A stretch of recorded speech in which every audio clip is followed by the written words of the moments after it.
Awesome. We'll get started. So thank you all so much for attending today's medical student grand rounds. We're so excited to have student Dr. Alexandra Allman and her faculty introducer, Dr. McFarlane, for our second to last medical student grand rounds of this academic school year.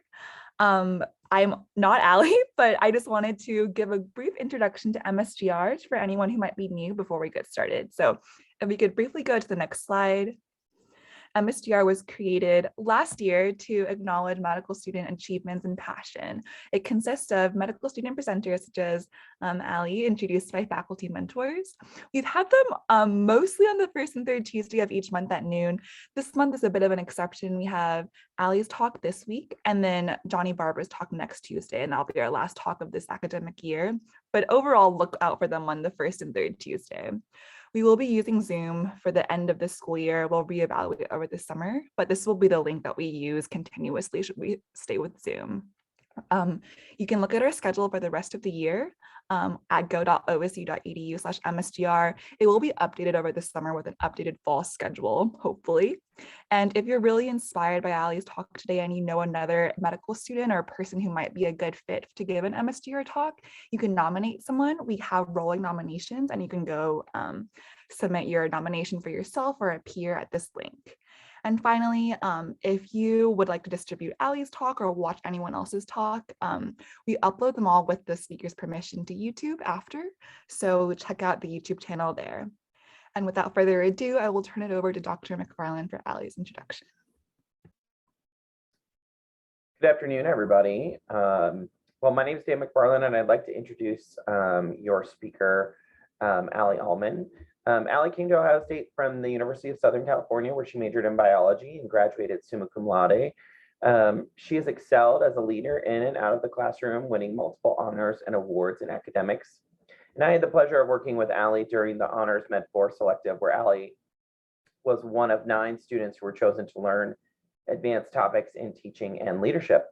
Allie has continued her leadership and dedication to medicine with multiple positions in medical school, including the Emergency Medicine Interest Group and the Ultrasound Interest Group, where she has taught several programs on ultrasound techniques and helped develop several curriculum.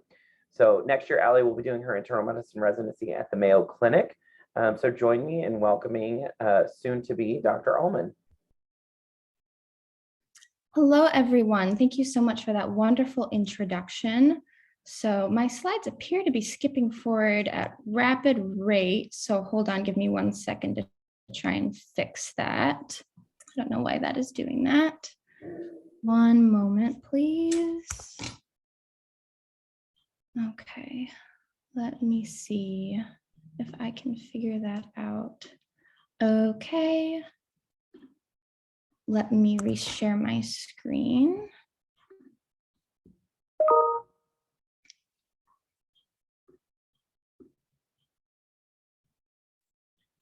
Okay, let's try that one more time.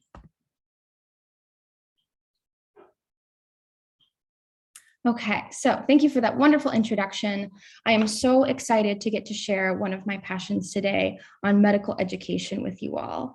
I hope this will be something you at least find interesting and entertaining, thinking about ourselves all as students and all as teachers. So even if you feel like you're just a medical student now, there'll be a time soon where you will feel like very much a teacher as well. So I'm very excited to share this with you all today. We're going to go over a couple of different objectives today. So the first one is really understanding the importance of theories of education.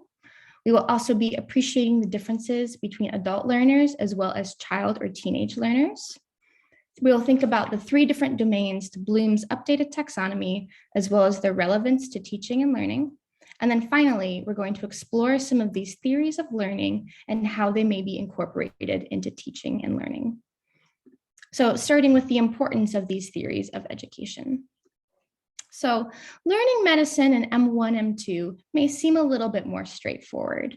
So we've got big lecture halls like this, we've got the teacher up at the front and all of the students very dutifully taking their notes, listening attentively. Sometimes M1 and M2 can look like this, a lot of independent study time in the library, big books, sticky notes, lots of independent learning. Or it can look like this. Some of us may recognize the electronic flashcard app Anki, which helps us get all these little details into our brain. So in general, perhaps learning medicine in M1 and M2 can feel more like college and just a little bit more straightforward. But then we enter the wards.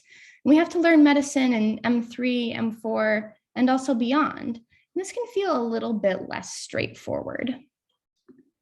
So we've got certain things like talking to patients, and they say you have to learn from your patients.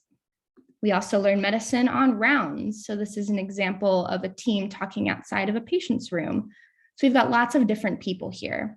So you could imagine this could be an interdisciplinary team. Sometimes these really large teams can include pharmacy, social work, nursing, as well as medicine, but you can even have physical therapy stopping by or respiratory therapy. So sometimes these teams get really large and you have a lot of different learner skill levels present. You've got the attending physician who is overseeing the actual medical care of the patients. Then you've got the residents who are doing more of the day-to-day work. And then you've got medical students as well. So there's a lot of different people here with a lot of different learning, a lot of different skill levels, and you still have a job to do at the end of this. You still are taking care of a really sick patient. So it can actually be really hard to learn medicine on the wards as well as beyond. So M3s and 4s are expected to learn clinical medicine, and medicine itself requires lifelong learning. But how do we learn effectively? And when we're teaching, how do we make sure that we're teaching effectively? We say that medicine requires lifelong learning, and this is actually a pretty tough ask. So think to yourself, how do you learn clinical medicine? Maybe this is through seeing patients or reading different resources, maybe hoping you'll absorb something from rounds. And how are you teaching others clinical medicine? Some people give chalk talks, other people give feedback. Maybe pimping, which is just really quickly putting students on the spot, hoping they can answer your questions, or maybe just hoping that students will absorb something from you, maybe on rounds. So when you think to yourself about how are you learning and how are you teaching, I will give you an example from myself. So I've been able to learn clinical medicine through the wards by seeing patients, but it's really also been through talking with residents, talking with attendings, asking questions, and really picking their brains about why are we doing this and why is this the best course of action. So for me, my clinical learning has taken a big team-based approach because I really need those upper level people to be able to give me their thought process. So think to yourself, how are you learning and how are you teaching? So why does this matter? It's because we are all students and we are all teachers. And generally people teach how they themselves were taught. And even though we've been in classrooms for a long time, high school, college, medical school, we actually haven't paid that much attention over time to the nitty-gritty details of how we are teaching and how we are learning. We just think that because we spent a lot of time in the classroom, that we should just have this come to us naturally. But that's not always necessarily the case. And it becomes more complicated because people have different learning styles. And the goal here is really to teach so that students can learn effectively. And I'll give you my why for why this is important. So as you heard in the wonderful introduction, one of my passions is teaching ultrasound. And I love to get to mentor and teach some of my peers and other medical students, but it's important to me that they learn the material effectively. So I hope you've all been able to understand some of the importance of these theories.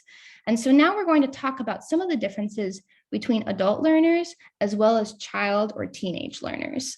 So when a lot of us think of school and think about classroom learning, I know I think a lot about high school and college, and that's sort of the model that many of us can base some of our lectures and teaching on. But I hope we can appreciate the differences between the high school and college environment from the medical school environment and beyond. So in general, there are 6 different ways that adult learners can differ from child or teenage learners. And so the overarching concept here is that I think of child and teenage learners is really being handheld and micromanaged. So we're going to think about different ways to approach adult learners that are not exactly handholding and micromanaging. So the first way that adults can differ is they really need to know. So why do I need to know this information? And so giving them this why up front of this is what's important can be helpful. Long gone are the days of just memorize this, it'll be important later, I promise. That's not exactly the best way to get buy-in from your adult learners. The second way they can differ is self-concept. In general, adult learners want more independence and self-direction with their learning. They want to learn what they want, when they want to learn it, and how they want to learn it. So again, those little micromanaging in learning steps are really not what you want to go with adults. Give them that independence and that freedom to learn on their own. Another way that adults can differ is really the role of the learner's experiences. So adults have experiences they bring into the learning environment. So when I think about teaching some medical concepts, one of the concepts that can be difficult for people to teach and learn, but is still very important, is delivering bad news. And I think that with adults, they may come into that learning objective with these different experiences they have. Maybe they've had bad news delivered to them. Maybe they've been there through their parents getting bad news. Maybe they've been through siblings getting bad medical news. So inviting them to share these experiences, but also just knowing that they really come into the learning environment with these different experiences. So welcoming that and also acknowledging that. Adults also have a readiness to learn. So they will learn what they think they'll need to know if you tell them why this is something they need to know. But in general, they're eager, and this is probably something they've chose at some point. So we've all chosen to attend medical school, and so being able to capitalize on, yes, this was something that we all chose.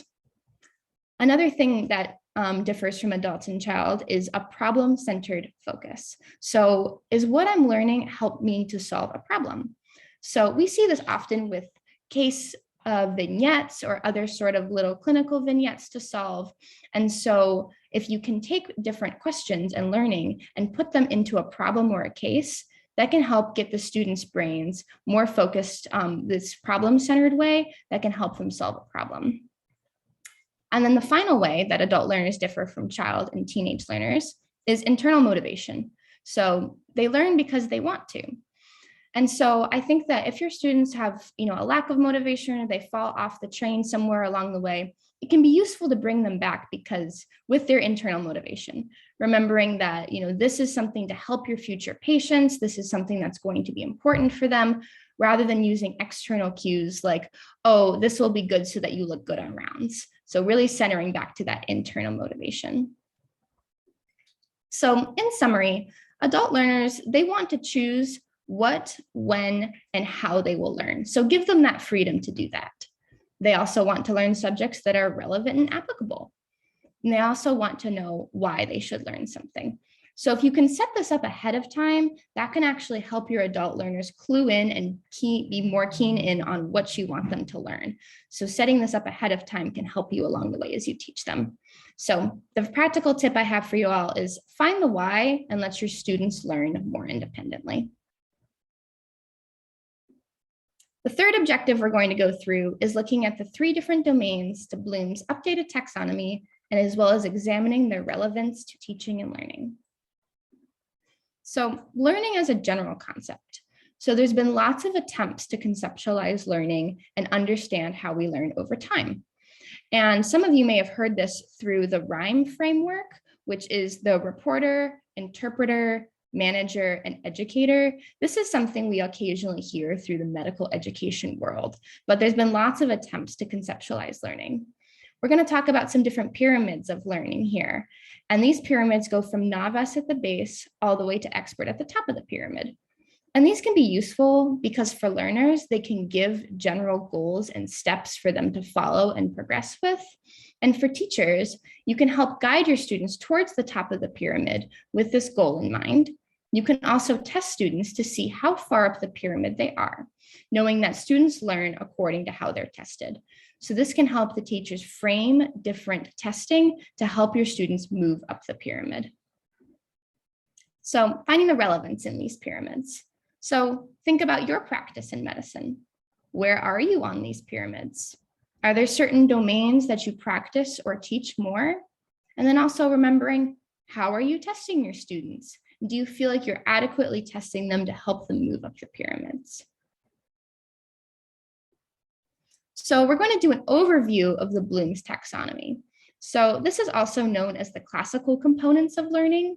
So this is saying that learning can be broken down into knowledge, skills, and attitudes. And we'll go through all three of these different sections of learning. So we'll start with knowledge. So this is the Bloom's taxonomy for the knowledge portion of learning. So you can see at the bottom, there's lower order skills. And then as you go up this pyramid shaped as the light bulb, you'll get to the higher order thinking skills with the thought process that you can progress up these different steps to get to higher order thinking skills. So at the bottom of the pyramid, you see things like general knowledge, which is really defining, listing, memorizing, repeating. And then as you get more complex, you can get to things like classify, describe, even applying, analyzing, which is that compare and contrast, examining. Finally, you can get to synthesis, which is arguing, defending, supporting, with the very top of the pyramid being this evaluation. So that's where I think of more of the creativity with knowledge of designing or constructing, investigating. So I think that we can examine all these different steps of the pyramids at different times. Certainly the knowledge portion, when we think of general pimping questions or certain multiple choice questions, that's just memorizing or defining, but that's really a low level order. Something we actually see quite commonly is actually the synthesis on rounds. Every once in a while, you'll have someone say, well, defend your plan, or why do you think that's better than this one, or support your plan. Sometimes you can get comparing and contrasting of, oh, well, can you compare this medication versus that medication? Thinking that these are much higher order thinking skills that can really help your students understand the material even more in depth and even more nuanced. And then evaluation every once in a while can come up. I think of this more in projects and research, really investigating, pushing the boundaries of the medical knowledge that we have. So when we think about these different taxonomies with the knowledge portion, again, how you ask questions is how your students will learn and how they will study. So if you're only asking them these lower order memorize and repeat questions, that's how they're going to understand the knowledge. So really pushing for some of those higher order thinking skills to help your students understand. Next, we're going to talk about the skills portion of learning. So here's the Bloom's taxonomy pyramid for skills. So at the bottom, again, we have some of these lower order skills. And then at the top is really where we want to be going towards the top of this pyramid. So I think about skills as something our surgery colleagues, as well as something that in procedures, perhaps internal medicine and other disciplines are better at. So this is something that's perhaps a little bit less focused on than the knowledge portion for different departments. So at the bottom, we have imitation, which is really just watching and copying. Then you can get to manipulation through memorization, following simple instructions. Eventually, the actions become more precise. And then eventually the actions can be performed together with many skills in a more harmonious way. And then finally, at the top is this highest level of performance with the actions being second nature. So the traditional teaching for skills can sometimes be called see one, do one, teach one. But looking at this pyramid, I want to think about how there's a lot more steps in between of getting a little bit better, becoming a little bit more precise, a little bit more expert, putting several skills together. So thinking that these are actually moving up the pyramid in good steps. So it's not like you see one and then you do one and then you're ready to teach one right away. Thinking about these practice steps in between. I also had been told to me in the past that for surgery, it can be helpful to just take one of their tools like a needle driver and just play around with it at home. And this is actually a really valid way to teach because it's just about becoming a little bit more precise with the actions, becoming a little bit more natural using some of these tools. So this is actually something that could be really useful. It's not just a for fun technique. This is something that can actually help someone as they get the skill portions down. So the final one I want to talk about is the attitudes part of learning. This one I think is the one that can be forgotten at times. So I think of this different pyramid as the building of a physician. And so I think a lot of people come into medical school on this third rung here of values. So placing value on a behavior, idea, person, or situation.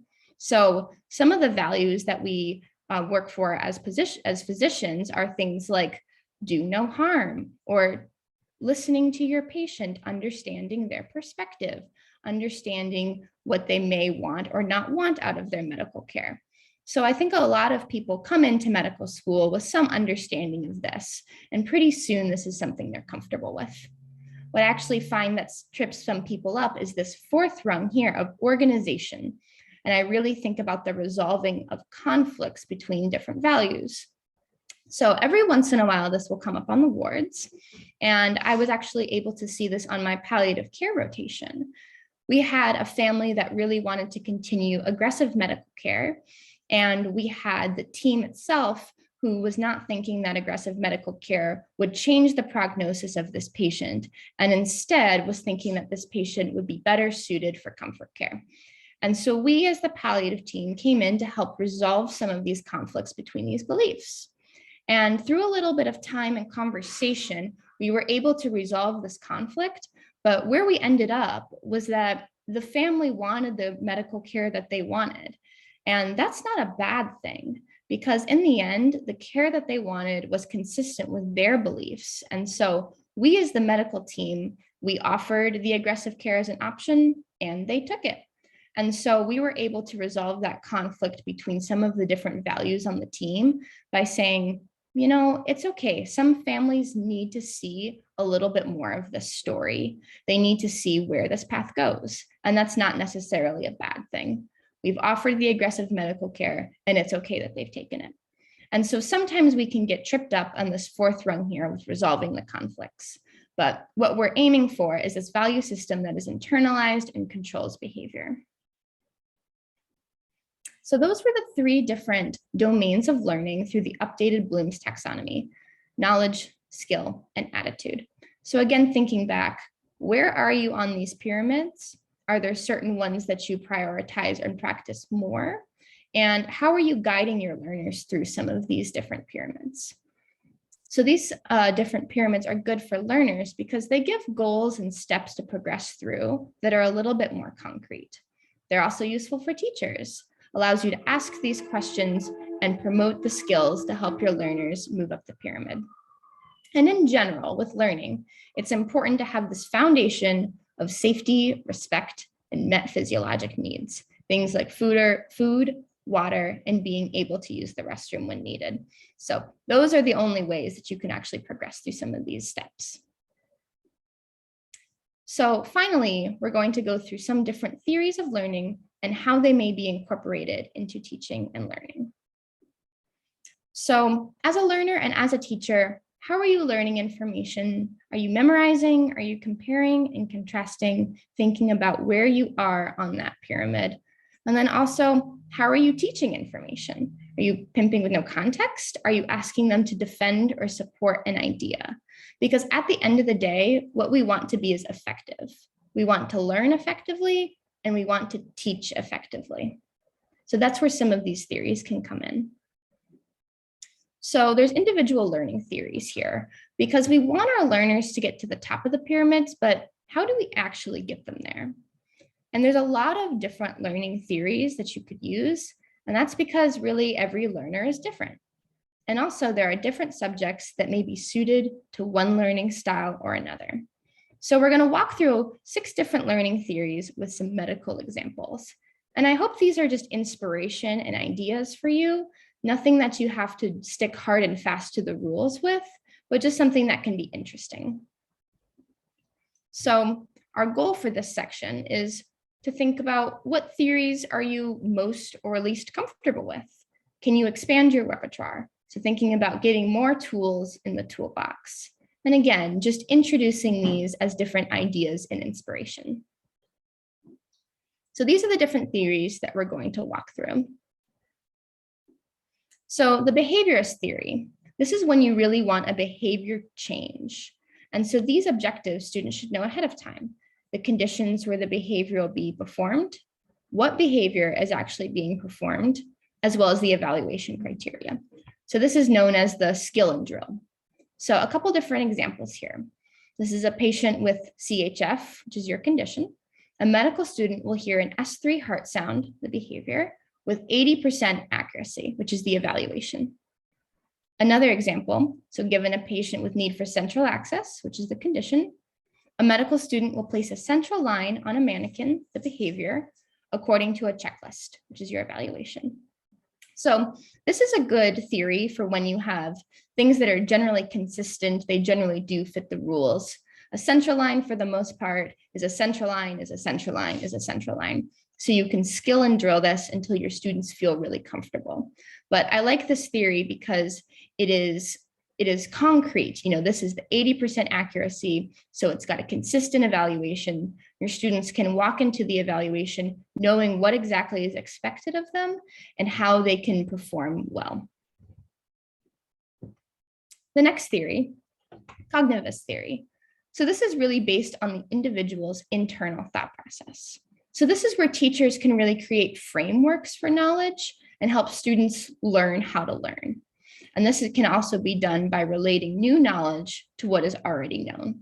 So for an example, can you turn a list or a table into a concept map? So here are a few different maps. So this is perhaps a classic concept map that many of us may have seen before of hyponatremia. And so you first make sure it's actually hypotonic hyponatremia. You're going to look at the volume status, and then you're going to be able to examine what type of hyponatremia you have from there. So this is a higher order concept map that someone put together that can help you really think about this as a whole. But here's another one that maybe some of us haven't seen quite as much, and this is for anemia.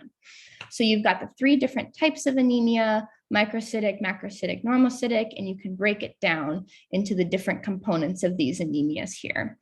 And so I like this chart because I find that it can be more useful than in general lists and paragraphs, as some of us may have seen this information before. So this is more of that 30,000-foot view that's helpful. And in general, it can be more for advanced learners that are really comfortable with this material.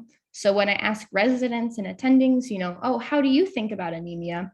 Oftentimes they can pull up these bigger concept maps that can help them flow through these information in their mind, rather than they're recalling certain paragraphs or slides that they may have seen. So thinking about concept maps as a way to teach how, sort of to help you learn how to learn for our students. Another theory is the Humanistic Theory. So this is really where the learners are striving towards self-actualization, growth, and personal development, growing as both a person and as a doctor. And this is self-directed and evaluated, which is great for our adult learners who really want to be able to have that freedom and independence with their learning. So a couple of examples. So my class, we were part of a virtual SP, which is a standardized patient, where at the end we were given a checklist of high-performing behaviors so that we could grade ourselves and see how we did in our interview. These can often be tech-based, so then the students can complete it as many times as they would like, continuing to self-direct and evaluate their learning. Another thing that we do as part of the OSU curriculum is our student portfolio. And so this is also thinking about our growth as both people and as doctors. It's again self-directed because although we have some guidelines, we can create our own goals that we want to move through with the portfolio and have a coach to help us go through it. So this is another good way to move towards that self-actualization, growth, and personal development. Moving on, we've got the social learning theory, which is based on observation and modeling. So this is where a teacher can model roles, guide behaviors. It gives learners opportunities to practice new roles and behaviors with feedback. So for example, the students will watch attendings interact with patients. And I think it's important to remember as teachers that your students are watching you at every step and in every way. So even watching just the interaction with patients, your students are taking that in to help with their learning. Students may also interact with patients in front of the attendings, and that can help them practice these new roles and behaviors of being a doctor, and then also provide some feedback where the attendings can help guide their students through that conversation. So this is something that can happen on rounds, but sometimes can be cut short, especially when the service is busy. So I would encourage us all in the future to know that this is an important part of learning as your students try out these new roles to becoming a doctor. We have the Constructivist Theory, which is the understanding that the most important factor influencing learning is what the learner already knows. So this is teaching towards the baseline knowledge of the students. This also has discussion, argument, and interaction to help build knowledge. So we see this quite a bit also in our medical curriculum. This is like the TBLs, so that's questions that build on each other. So you start with a first question and then maybe a little bit more information is revealed. So then you can answer the next question and so on from there. So this can also be done on rounds. So you can start with basic questions and progress from there to help your students move through thought processes. You can also do this in the reverse order. So what I like to call top-down questions. So for example, it can be, what do you want to do with this patient's hyponatremia? Maybe it's an advanced question the student isn't quite ready for. And so then you can say, okay, well, tell me what you know about hyponatremia. Perhaps they give you that flow sheet, and then you can say, well, tell me how you would assess their volume status. And so you kind of work from an advanced level question and you work it all the way down until they can get something right. And then you can build it back up again until they've been able to answer that advanced question. I like this one especially because it can help your students build confidence by answering an advanced question they didn't know initially. So that's another thing to keep in the back pocket for when you're teaching. Another idea is this threshold theory. So this is the thought that there are certain key ideas that are crucial for understanding. So you start with understanding these main concepts and then recognizing your students can fill in details later. So you can think of learning as a puzzle. So the teachers can help set up the borders and the students will fill in the middle with time. I like this because it's acknowledging again that your students are adults and they will put in the details that they need. But also I like it because it focuses on not overwhelming your students with every possible detail. If we started with every possible detail of anemia the first time you taught it, I think many students would feel really overwhelmed. So just know that you can start with a general concept, give them the main picture, and they will be able to fill in the details with time. Other examples of some of these key ideas is homeostasis. So the body is going to try and correct itself.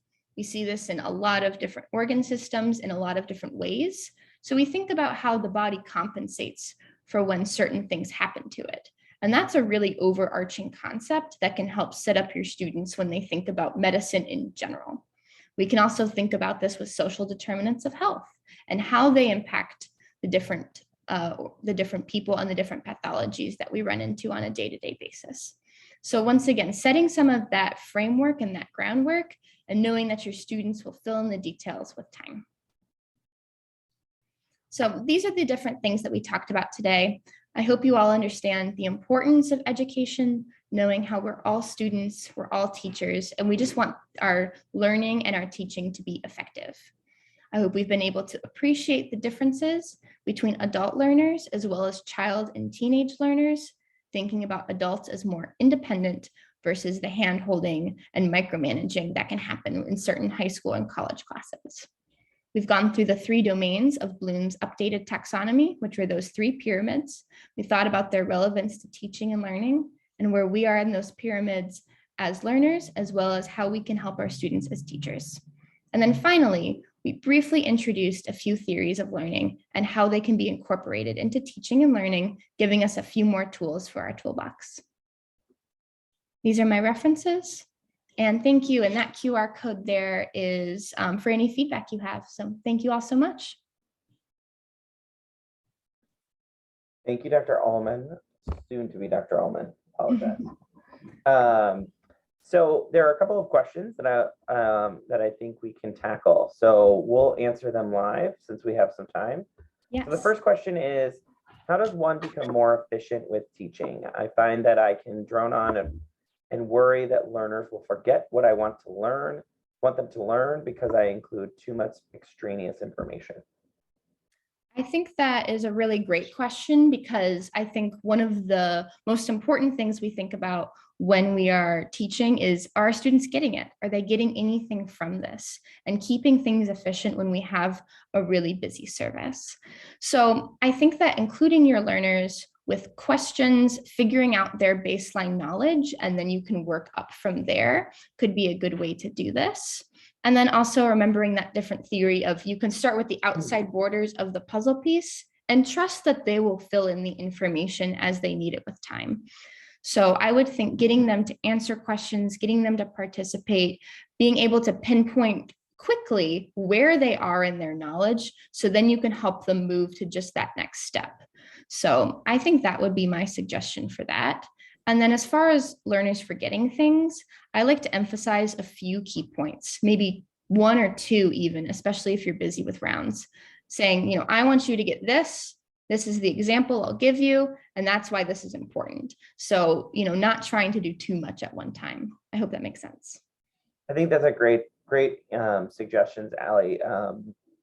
If I could add to that just a little, I think Allie makes some really good points in terms of really not trying to bite off more than you can chew. I think preparation is really key. So thinking about a few key points that you want to make, and if you think about it as sort of paving the road ahead, sometimes you don't have to pave the whole road. Maybe it's just filling in a few potholes, right? Mm-hmm. So again, finding their deficits and sort of filling in those gaps is really important. So great question and great answer. So next question is, how did you get into med ed, and can we practice, how can we practice educating and teaching when we're on the same level as our peers, or often outranked when on rounds? Yes. So I got into med ed through ultrasound. That's how I've been able to do a lot of teaching. It's been really exciting to be able to teach a lot of my peers. And I just have really found that I want to be effective. However I teach, I just hope that people are being able to get something from what I'm teaching. So how do we practice educating and teaching when we're on the same levels or often outranked? So through my ultrasound, I have taught a lot of peers and even residents, attendings. So I think it just depends on if you have a skill that you're able to teach. And I've even been able to give presentations on ultrasound on the wards, because that's a skill that I've been able to develop. And so I think if you approach it always humbly and always knowing that this is for the better of the patient, if we can all learn together, then our patients will improve and our practice will improve. So I think going at it that way can also be very helpful, because we all have something to learn from each other. Funny enough, as a fourth year, I loved seeing the new third years because they had that fresh step one knowledge, which I have already forgotten. So all of those really picky details, all of those, syndromes that you've never seen, and they say, oh, well, what about this random thing that maybe I've even forgotten? So we all have something to share. And I think if we do it with curiosity, with the intent to help the patient, I think that's a really good place to come from. I agree. Rank is just a social construct. So if you certainly think about it in the way that Allie outlined it, everybody could teach everybody something, is a great concept. And then another question, as someone that is about to complete medical school, what were some techniques that you saw your residents and attendings use that you intend to employ during your time as a resident? I think this is a great question. Absolutely. So as far as the residents go, I thought that even just a few questions, a little bit of time can really help your medical students advance their knowledge. So something like, let's go through one of the notes that you practiced together, and asking more of those in-depth, kind of like those higher order questions, like on that knowledge pyramid. Why did you decide to do this? Or could we do this instead of that? Comparing and contrasting, or even thinking about the different plans. So thinking about, as the attending on the service, maybe I've suggested a different medication that the attending was thinking, well, can you defend that one? Very few things are often wrong. They're just different. And so having that conversation, really focusing on those higher order questions, and really not taking your students with out of context questions of, oh, can you name the enzymes in glycolysis? Or can you name, all these beta blockers, name as many as you can. That's not really helpful for people. So grounding it in clinical pictures and then really going for those higher order questions can be helpful. And then always my personal teaching style is, very encouraging, very open. This is not a place to get everything right. This is a place to learn. This is a place to make mistakes, because that's what students do. We make mistakes and we learn things and then we get better. So those are some of the techniques that I hope to employ.